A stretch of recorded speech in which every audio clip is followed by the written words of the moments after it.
Hi, everybody. Coach Clare here. I'm going to talk about something called grit today.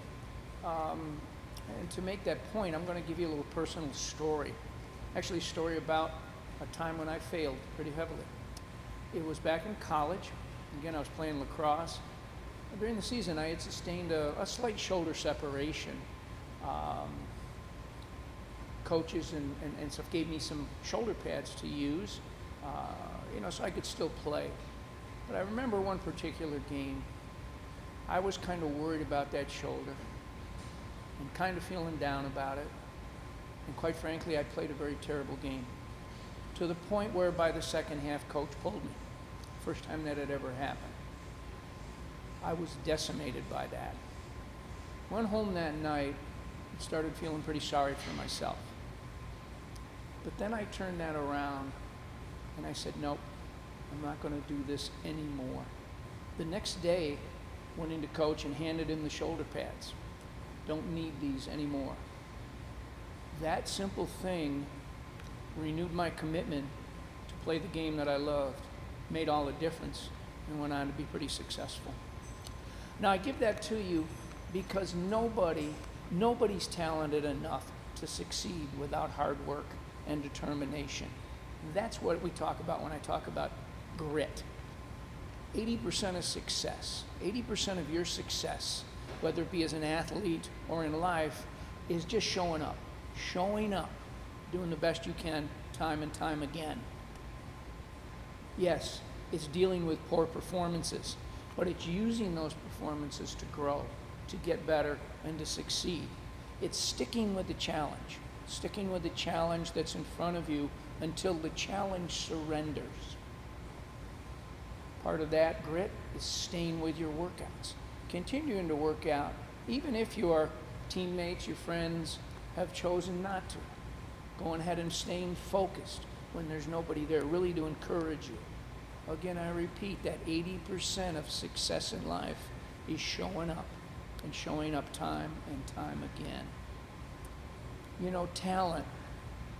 Talent will take you just so far. Quite frankly, talent fails every day. A couple of points that I'll make here about this too. When I was in high school, two different boys, really talented athletes, both good football players. One got a scholarship out in the Midwest to play football. The other a scholarship to Syracuse to play football. First guy, again, a talented football player, was home before the fall even finished and went on just to work in the community.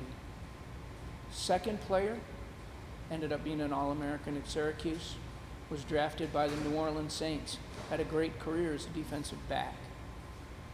What was the difference between these two guys? Was grit. See, grit includes more than just talent. It's about the values and the things that you have inside you, the mental abilities. See, high achievers, I don't care what field that you are in, have some common values. They understand the need for hard work. They understand the need for perseverance, to have self-belief, have positive attitudes. High achievers, guys, are team players. High achievers make better decisions, and they prepare well. They stay calm and they stay focused when things get tough, like during a game. They perform well under pressure.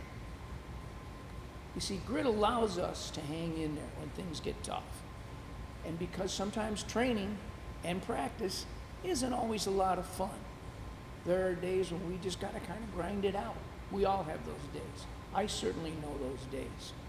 And there's times when we just feel off, we're just not there. Times when maybe we're going through a growth spurt, actually getting better, and we're kind of struggling with that.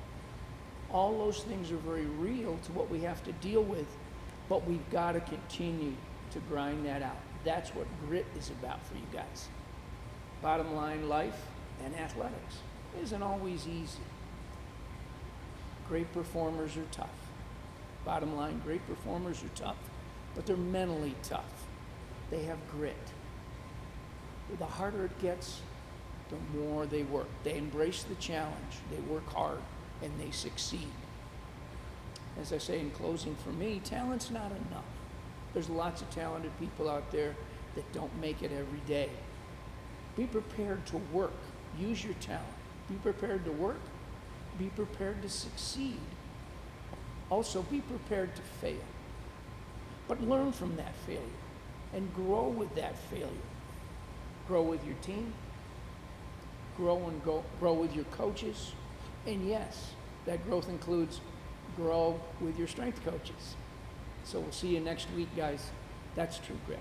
Good afternoon, Coach Huss here, and I'm just going to add a couple little things to add on to what Coach Clare said. Not going to take up too much of your time, but first things first, I'll be the first person to admit that I have not been the grittiest person throughout my life. Had a pretty easy life growing up, had great parents, great family. Things generally came easy to me, whether it was academics or athletics. I've never really had to struggle to grasp things. I wasn't the greatest athlete, but things came pretty quick to me.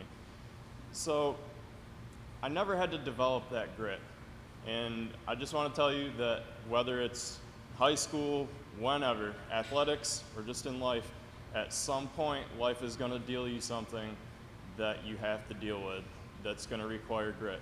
So the sooner you can develop that talent, because it is a talent to grind through things, to be able to persevere through things, the better you're going to be, not just in athletics, not just in academics, but in life, because it is going to beat you down at some point.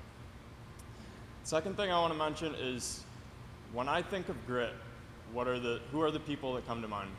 To me, it's people that are living in absolutely horrible conditions, going through absolute traumas. Specifically, Holocaust survivors and prisoners of war are two that really come to mind. And speaking of Holocaust survivors, if you ever read the book Man's Search for Meaning by Viktor Frankl, highly recommend it. But one of his quotes that really stuck out to me, it's actually from Nietzsche, but it's, "He who has a why can bear almost any how." So pretty much what I take that to mean is if you have a reason that you're doing something, you can struggle through pretty much anything. So find your why. Why are you doing these workouts during the summer when most people aren't?